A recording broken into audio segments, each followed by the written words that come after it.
Bapak Ibu, kita masuk di latihan pemahaman pembelajaran berdiferensiasi. Setelah semuanya dicentang hijau semua, setelah kita nonton terus kita pelajari semua materi-materinya, kita masuk di latihan pemahaman. Oke, ini soal nomor 1. Salah satu prinsip pembelajaran pada kurikulum Merdeka adalah pembelajaran dirancang dan dilaksanakan untuk membangun karakteristik peserta didik untuk menjadi pembelajaran sepanjang hayat. Oke, untuk membangun karakter peserta didik. Berdasarkan prinsip tersebut, beberapa pernyataan berikut merupakan kegiatan yang dapat dilakukan kecuali apa ya? Berarti yang bukan ya. Guru memastikan setiap aktivitas pembelajaran selalu diiringi dengan pemberian tugas. Setiap aktivitas pembelajaran selalu diiringi dengan pemberian tugas untuk mengukur pemahaman peserta didik terhadap materi yang dipelajari. Apakah itu termasuk? Guru mendorong peserta didik melakukan refleksi. Iya, selalu dilakukan. Guru selalu mendorong peserta didik untuk melakukan refleksi. Guru senantiasa memberi umpan balik. Iya, kalau memberi umpan balik selalu langsung yang mendorong kemampuan peserta didik untuk terus belajar. Ini juga benar. Guru memberikan proyek yang ditujukan untuk mendorong pembelajaran yang mandiri. Ya, ini juga benar ya Bapak Ibu ya. Guru memvariasikan kompleksitas atau tingkat kesulitan tugas. Iya, benar sekali. Memvariasikan kompleksitas atau tingkat kesulitan tugas untuk mengakomodasi peserta didik. Berarti yang tidak benar yang seperti ini ya Bapak Ibu ya. Guru pastikan setiap aktivitas pembelajaran selalu diiringi dengan pemberian tugas untuk mengukur pemahaman peserta didik terhadap materi yang dipelajari. Oke, kita coba ya.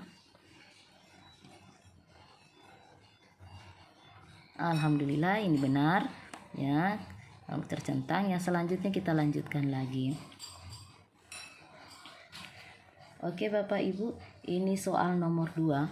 Sebelum melaksanakan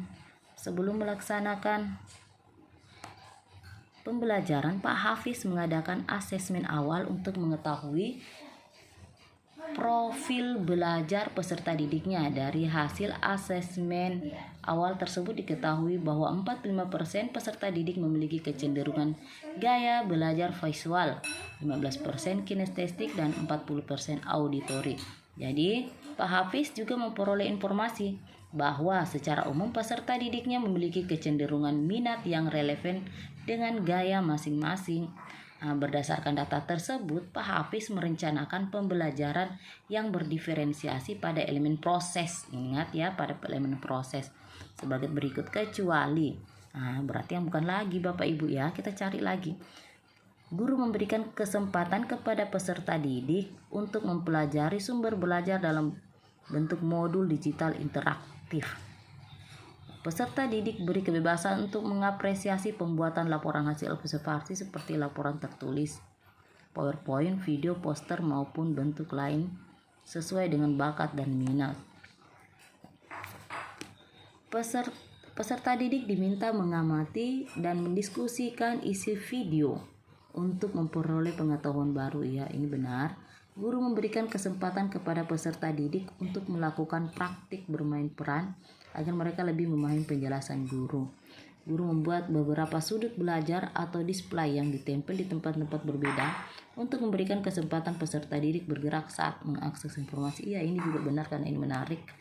Jadi ini berikan kesempatan. Iya, kita memberikan kesempatan, diberikan kebebasan untuk mengekspresikan pembuatan laporan hasil observasi, tulis. Ya, ini juga sebenarnya sih benar. Tadi dia membuat praktik bermain peran. Coba kita coba ini dulu ya. Oke.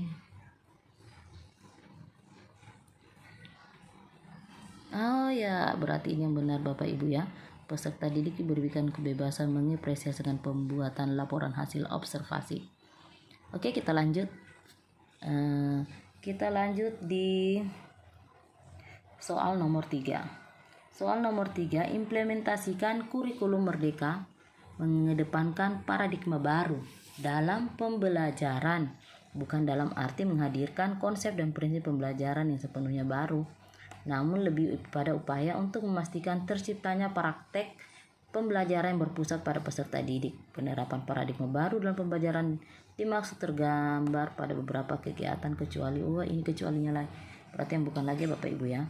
Oke, kita coba cepat-cepat saja ya.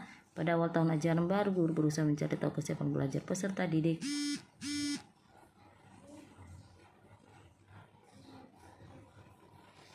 dan mengeksplorasikan ilmu pengetahuannya. Guru menggunakan otoritas. Otoritas sebagai pembimbingnya kayaknya seperti ini ya. Utama pembelajaran mengatakan. Guru menggunakan berbagai metode pembelajaran bervariasi. Ya, ini benar guru. Iya, kayaknya ini ya Bapak Ibu ya. Menggunakan otoritas. Kita coba. Bismillah. Oh iya, alhamdulillah ini benar. Kita lanjut lagi ke soal nomor 4. Peran guru dalam melaksanakan pembelajaran yang relevan dengan prinsip pembelajaran berdiferensiasi adalah guru adalah sumber belajar utama dan peserta didik mengikuti apa yang telah ditetapkan. Yang berdiferensiasi ya. Guru bukan sebagai sumber belajar utama. Peserta didik dapat belajar dari berbagai sumber. Guru menjadi mediator antara peserta didik agar terjadi transfer pengetahuan. Guru menjadi motivator, mengatasi peserta didik dari jauh. Guru menjadi motor penggerak. Guru bukan sebagai sumber belajar. Peserta didik dapat belajar dari berbagai sumber. Iya, peserta didik. Oke, ternyata benar. Selanjutnya, Bapak Ibu, Bu Farida menerapkan pembelajaran berdiferensiasi untuk memenuhi kebutuhan belajar peserta didik. Dengan demikian, ia membagi peserta didik dalam beberapa kelompok belajar. Dia berbagi. Ternyata Bu Farida masih mengalami kesulitan karena semua peserta didik masih bertanya kepadanya, sehingga proses belajar yang masih berpusat pada guru. Sehingga proses belajarnya masih berpusat pada guru. Hal yang dapat Ibu Farida lakukan adalah, jadi Ibu Farida, apa yang harus dilakukan Ibu Farida? Oke. Ibu Farida melakukan praktek pelepasan tanggung jawab. Bertahap ia mengajak peserta didik dalam grup untuk bekerja sendiri-sendiri tanpa adanya pengawasan dari guru. Bu Farida dalam melakukan pelepasan tanggung jawab bertahap ia mengajak peserta didik dalam grup untuk diri dan hasil karya yang sudah ditentukan dan tidak boleh diubah. Bu Farida melakukan praktek pelepasan tanggung jawab bertahap. Oke, kita baca saja cepat-cepat ya Bapak Ibu ya. Untuk memperkuat konsep, guru punya porsi tanggung jawab yang lebih luas. Farida pada melakukan praktek tanggung jawab bertahap. Ia mengajak peserta didik dalam grup untuk menghasilkan sebuah karya yang berkaitan dengan konsep yang sedang dipelajari.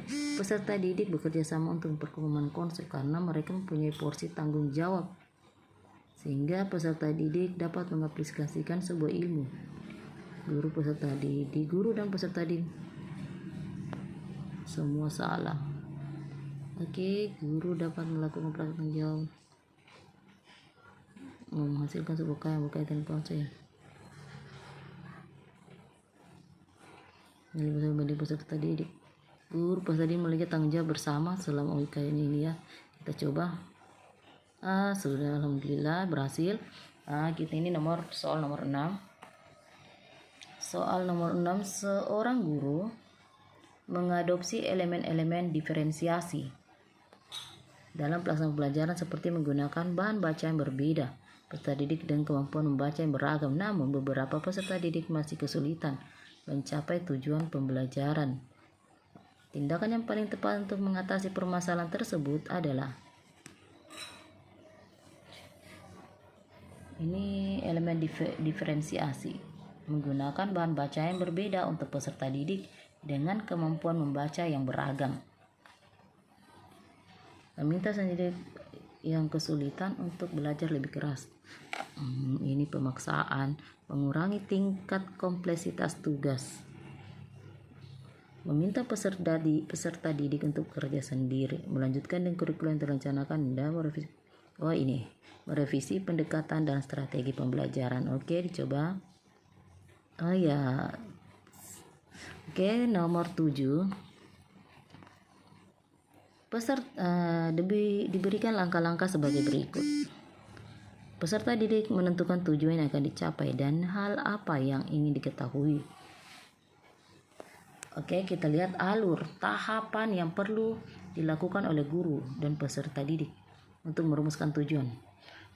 Berarti ini yang mana yang duluan, tahapan yang mana yang pertama dan yang terakhir, jadi ini disusun kayaknya. Jadi ini alur yang perlu dilakukan guru peserta didik untuk merumuskan tujuan belajar. Peserta didik menentukan tujuan yang akan dicapai. Peserta didik menentukan tujuan. Guru menginformasikan tujuan ini. Pertama ini guru menginformasikan tujuan belajar. Setiap pembelajaran guru biasanya menginformasikan tujuan belajar yang akan dicapai bersama. Jadi ini duluan. Terus melakukan refleksi, memberikan gambaran rubrik. Ini kedua, guru memberikan gambaran rubrik 4-3. Ini tidak 4-3. Ini. Coba langsung. Benar. Oke, kita nomor 8. Seorang melaksanakan pembelajaran topik yang ia mendapatkan bahwa peserta didik belum pernah mempelajari topik tersebut. Hal yang perlu dilakukan guru, menyampaikan materi ini susah. Anda menjelaskan makna materi. Anda menguraikan secara umum materi yang ingin diajarkan. Menguraikan, bisa saja diuraikan dulu materi yang diajarkan, harus memantik pengetahuan peserta didik dulu, mengaitkan materi pengalaman peserta didik dalam kehidupan langsung jelaskan. Tidak ini. Oke. Benar. Lanjut ke nomor 9.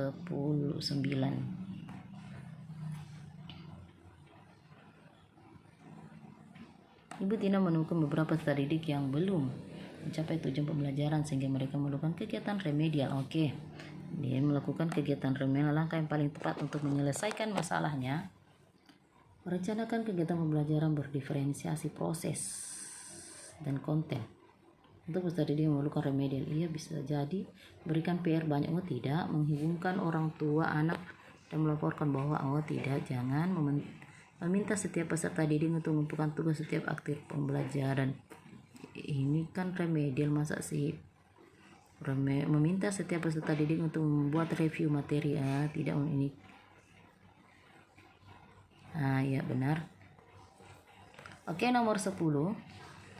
Beberapa elemen yang perlu dipertimbangkan dalam menerapkan pembelajaran berdiferensiasi. Elemen yang perlu dipertimbangkan oleh guru ketika melakukan modifikasi. Ingat, melakukan modifikasi pembelajaran. Kebutuhan peserta didik yang beragam. Kondisi kelas, kebutuhan guru dan sekolah. Kalau kebutuhan guru dan sekolah tidak, karena kita modifikasi pembelajaran lingkungan sekolah, tidak. Jadi yang betul adalah satu, kebutuhan peserta didik dan kondisi kelas. Alhamdulillah akhirnya selesai. Kembali ke materi. Semuanya sudah selesai dan kita kembali ke materi selanjutnya. Bapak Ibu, sampai ketemu lagi nanti. Apalagi yang belum ya? Cerita refleksi. Nanti sampai ketemu lagi ya.